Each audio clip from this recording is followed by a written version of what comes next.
Alors, salam alaikum, bonjour à tous. Bon, aujourd'hui, j'aurais préféré revenir avec une vidéo plus joyeuse. Voilà, l'actualité fait que je reviens avec cette vidéo. C'est la vidéo pour expliquer un peu la journée pour les funérailles du Sultan Qaboos Al Saïd Ibn Taimour, le sultan d'Oman qui vient de mourir aujourd'hui, le 11 janvier 2020. Alors, dans cette vidéo, je ne vais pas trop revenir sur qui était Sultan Qaboos. Je ferai une autre vidéo à part, explicative de un peu tout son parcours. Mais bon, c'était une personne qui était très aimée de son peuple, très aimée des pays voisins et des autres pays occidentaux. C'était quelqu'un qui était connu pour sa diplomatie, pour sa vision.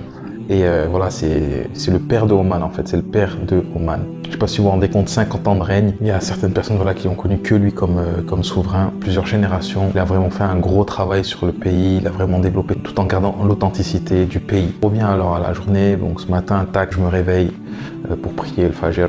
Et voilà, je regarde mon téléphone juste après et je vois que j'ai plein de messages des gens qui essaient de m'appeler, qui ont essayé de m'appeler. Et voilà, la nouvelle, le sultan est mort.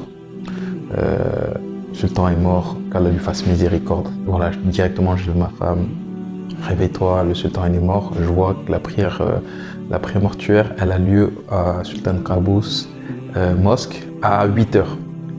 Qu'est-ce que je fais? Je décide de m'habiller. Et du coup là, voilà, j'appelle un frère, je dis sultan il est mort, je vais à la salat janaza, est-ce que tu veux venir avec moi? Et du coup il me dit, vas-y, viens me chercher, on y va. Du coup on y va sans savoir à quoi s'attendre en fait. Comme si c'était un membre de la famille qui est décédé. Si on va voir si la police bloque pas.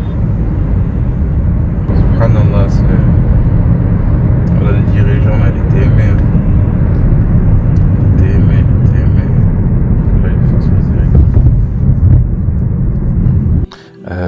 On ne sait pas si les routes sont bloquées, s'il y a moyen d'y aller. Moi j'appelle mon cousin, je lui demande. I cannot see police or what. Just if you want to come. Il me dit, je pense que les routes sont bloquées, c'est mort, il doit y avoir trop de monde. Et finalement, on arrive et la route Sultan Qaboos, c'est l'artère principale de la ville. Et cette route-là, en fait, elle est bloquée. Nous, on a pris la route du 18 novembre, qui est la route parallèle à cette route. Et on arrive au niveau de la mosquée, où là, tout est barricadé. Tout est barricadé, il y a la police, les militaires. C'est une ambiance un peu bizarre parce que tout le monde est dehors, tout le monde observe, personne ne filme. J'ai essayé de filmer vite fait, mais j'ai très vite compris qu'il fallait pas jouer avec le feu. Du coup, j'ai arrêté de filmer. Du coup, on se dirige vers la mosquée. On se dirige vers la mosquée, et là, on nous dit, voilà, les téléphones sont interdits. Mais le frère avec qui j'étais, là, il avait une sacoche, du coup, il n'a pas pu rentrer. Il me dit, ben, donne-moi ton téléphone et rentre dans la mosquée. Du coup, ce que je fais. Du coup, lui, il est resté un peu à l'extérieur. Il a pris des petites vidéos de l'extérieur et il donnait un peu ses ressentis. Là, je viens de voir un enfant qui, comme moi, attendait à l'extérieur. Je suppose qu'il gardait le portable de son père et de sa famille. Là, un militaire l'a interpellé, a été très très souriant avec lui. Il l'a mis à l'ombre, il lui a donné une bouteille d'eau. Donc effectivement, l'ambiance est très bonne. Je pense que les militaires ont une consigne qui est d'être souriant et puis de bien traiter la population. Il y a également des hommes qui attendent comme moi et qui se cachent pour pleurer. Ils sont très tristes. Et voilà, je rentre. Et vraiment, l'ambiance, c'était pas quelque chose où voilà, les gens pleuraient ou criaient. Voilà. C'était vraiment posé, les gens étaient là, ils étaient dans la retenue. C'est vraiment... j'ai vraiment apprécié ça, que les gens ils étaient dans la retenue et c'était très respectueux, même les policiers très très respectueux, machallah. Et du coup on rentre, on fait la queue parce qu'il y a beaucoup de monde. On voit arriver les délégations des autres ambassades qui arrivent, la famille royale qui arrive. Je suis dans la queue, on nous fait passer les portiques et là on rentre dans la mosquée. On rentre dans la mosquée, j'ai jamais vu la mosquée aussi pleine. J'ai jamais vu la mosquée aussi pleine de ma vie, même pour l'Aïd, même pour le Jumu'ah, jamais aussi pleine. Et là, on nous demande de nous asseoir. Et à un moment, il y a un mouvement de foule, tout le monde se lève. Du coup, on se lève et on pense que la prière va commencer. Mais en fait, non. La prière, elle commence pas. Il est 8h, 8h30, on nous a dit à 8h, mais 8h30, il n'y a toujours rien. 9h. Et il y a toujours ces mouvements de foule où on se rassoit on se lève. Et en fait, je pense que c'est à chaque fois qu'il y a une personnalité, une personne de la famille qui est rentrée, les gens pensaient que ça allait commencer et se lever tous en même temps. Mais en fait, non. Et du coup, ils faisaient, rester debout pendant 2-3 heures. Bon, on arrive vers 11 heures, toujours rien. Et là, je suis assis et il y a une personne qui tombe devant moi. Boum! Elle tombe devant moi, elle s'évanouit devant tout le monde. Et là, voilà, on fait de l'espace, les gens sont paniqués, commencent à perdre patience. Et à ce moment-là, c'est là qu'ils font rentrer le cercueil. Ils font rentrer le cercueil dans la mosquée. Alors là, les choses commencent. Les choses sérieuses commencent. Et c'était incroyable. C'était incroyable. Ça a lancé des gros takbir.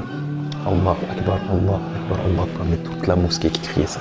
Toute la mosquée qui criait ça. Et là, toutes les nefs, tous les égos étaient aplanis. Tous les égos ont craqué. Il n'y avait plus d'égos. Il n'y avait plus d'ego à ce moment-là.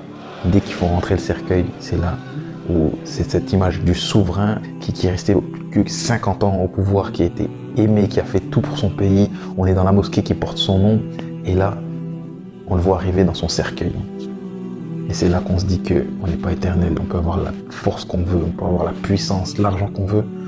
On va tous mourir. Mais là, c'était quelque chose de spécial parce que c'était quelqu'un qui était aimé. Quelqu'un qui était aimé. Et du coup, les takbir qui continuent. Allahu Akbar, Allahu Akbar, Allahu Akbar, en chœur. Et là, tout le monde commence à craquer, un par un. Boum, boum, boum, les gens commencent à pleurer.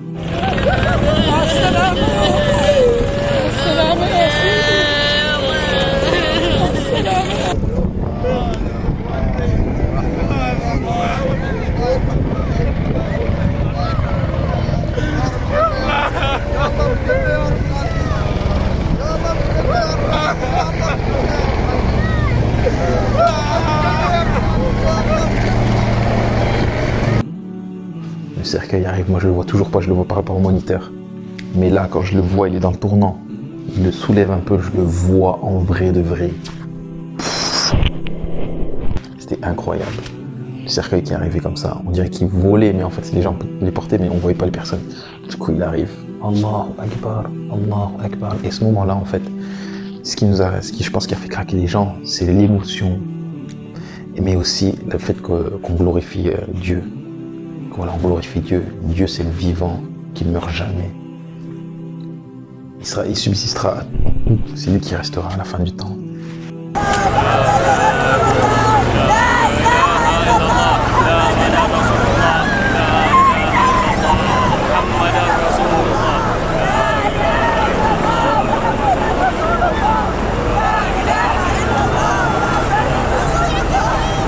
En fait, il y a plein de choses qui jouaient dans ma tête. Le rappel de la mort, un rappel très puissant, la destructrice des passions. Ça m'a rappelé aussi le jour où le prophète sallallahu alayhi wa sallam, Mohammed, le prophète sallallahu alayhi wa sallam, il est mort. Ça devait être vraiment, je pense, une ambiance un peu similaire. Quelqu'un d'aimé qui guidait ces personnes et qui meurt comme ça. Les gens ils se sont sentis orphelins, mais ça devait être fois exponentielle. Ça devait être exponentiel ce jour-là.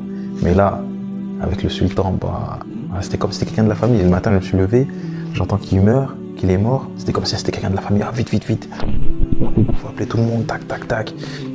Et là, ce moment où on voit le cercueil arriver, c'était incroyable. Incroyable. Subhanallah.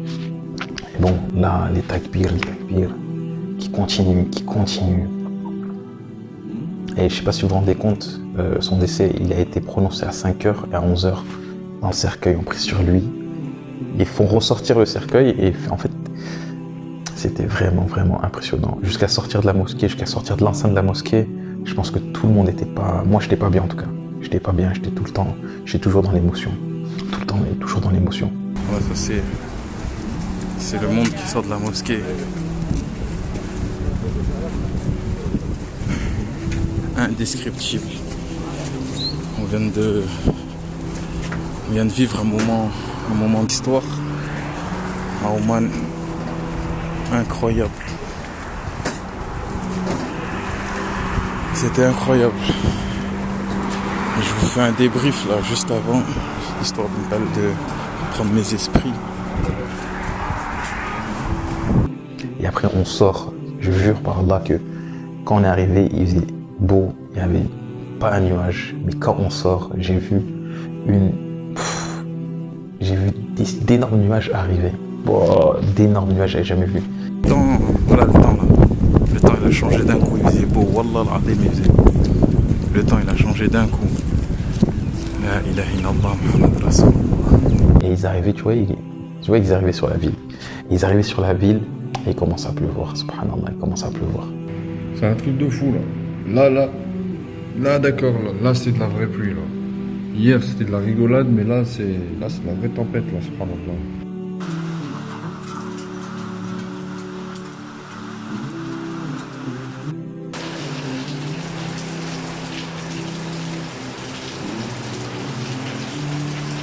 Et jusqu'à maintenant, au moment où je fais la vidéo, il pleut toujours dehors. Et voilà, plusieurs personnes voient ça comme un signe. Allah wa'alam, je sais pas. Les choses sont passées super vite.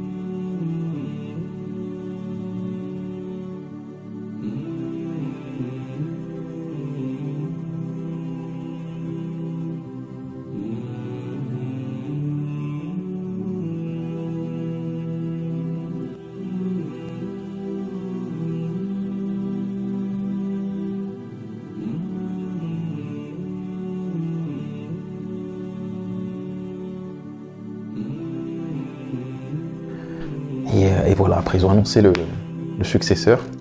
Et la façon dont ils ont choisi, en fait ils ont respecté le choix de Sultan Qaboos. Ils ont ouvert la lettre. En fait il y a une lettre scellée, 2 lettres. En fait il y a une lettre mais elle en 2 exemplaires. Et elle est scellée, ces 2 lettres sont scellées. Et ils les ont ouverts et annoncé le nom du successeur de Sultan Qaboos.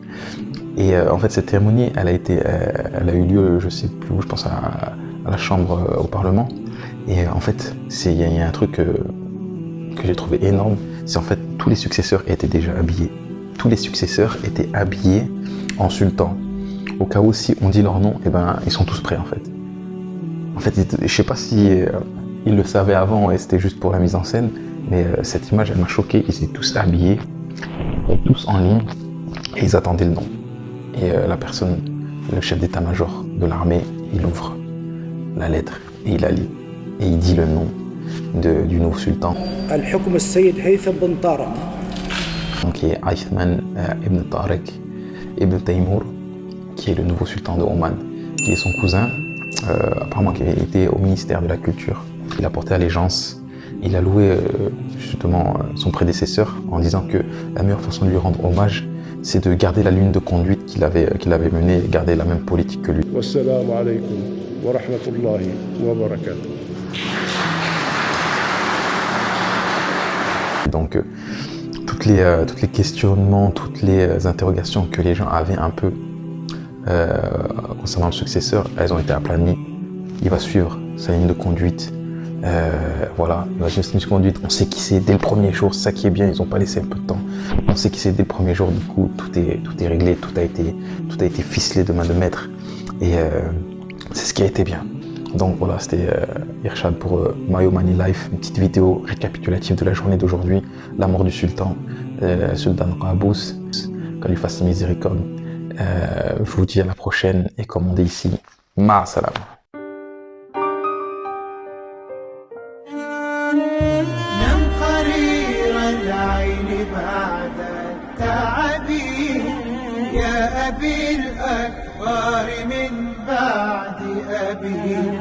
صانع المجد وربان العلا وفتى الخير وزاكي النسب